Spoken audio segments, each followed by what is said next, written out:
look, and I've told people when I was out there in Oakland in 2000 for that dunk contest, I said that's the only time I've ever seen an All-Star Saturday night sound like a playoff game.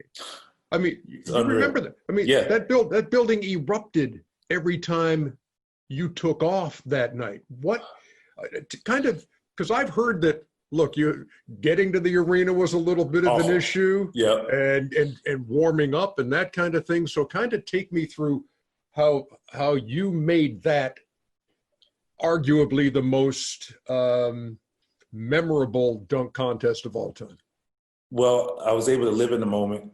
It was a dream come true, something I'd been studying, if you would, for a very long time. I used to, even when I couldn't stay up late enough to watch the dunk contest as a youngster, my mother would tape the dunk contest so I can watch it on Sunday or the rest of the year, if you would. And just for me, I just always like, what was this guy thinking when he did that? Yeah, I saw the dunk, I see it, but what was he thinking about? And I've been thinking that for a very long time, which I think enhanced my imagination as a dunker, trying to figure out what the dunkers I would watch and study were thinking. So when I got to the arena, and it was just all these things that were like a speed bump, and it's just a hurdle. And it was like, I'm here. I'm going to take advantage. I'm going to take advantage of this. This is something I've been wanting to do for a very long time, and this is the moment. So I kind of put past it, put all that away aside, and when I got into the layup line, that was kind of my warm up, and I just was trying not to show everything I had in my bag in the layup line, just because I was just so excited. I'm in the moment, and I wasn't going to let this opportunity pass. Had you done all the dunks we saw that night somewhere else at some point in a practice, in a gym somewhere, or was anything there? I have never done this, and I just did it on All-Star Saturday. For sure. So some of the ones I've done fooling around, just seeing what the reaction, the finish, the more so because as you're dunking, you have an idea how high or where you are, but for me, I see it just a totally different level. So if it doesn't feel good, it doesn't feel right, if that makes sense. And so some of the dunks, like the first dunk, the reverse 360, I'd done it, and a couple of dunks, and I had dunked them, and it was like ooh ah for a lot of people, but it didn't feel right. I didn't have it didn't have the wowing factor, if you would. What I was It was like ooh ah for a lot of people. Yeah. It's like ooh, that was great, but for me, it's just like that's not. That's not what I'm looking for. I'm looking for the oh my gosh, like wait, what type things, and I just didn't have that feel, so I scrapped that dunk. The one step 180 windmill dunk under the basket, I scrapped that dunk because I was dunking, like I said, same thing as it just wasn't there. But when I got there, the dunks that I originally had planned, I was like, this is not going to win.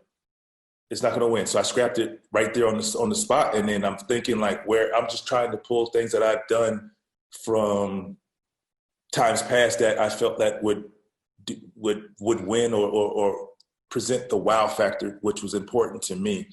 And I knew the anticipation was there. And I knew the level of expectation in my mind was high.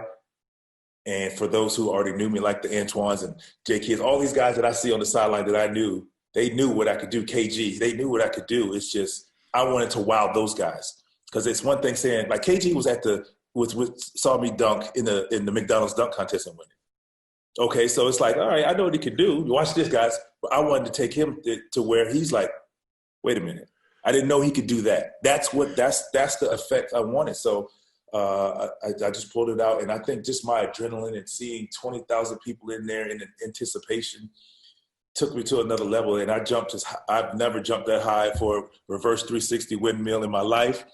And the arm and the rim I made up that night. That was my favorite, by the way. Yeah, we made that up that night because we got there late, Tracy and I, and they told us that you had to have a partner. I was like, wait, a partner? What? So I didn't know, and so I just told him to bounce the ball and get the hell out of the way. He's like, wait, what? I was like, yes, bounce it and just go that way. He's like, okay. And I saw in an East Bay magazine, probably 2 or 3 weeks prior, I saw a picture of a guy with the ball in between his legs.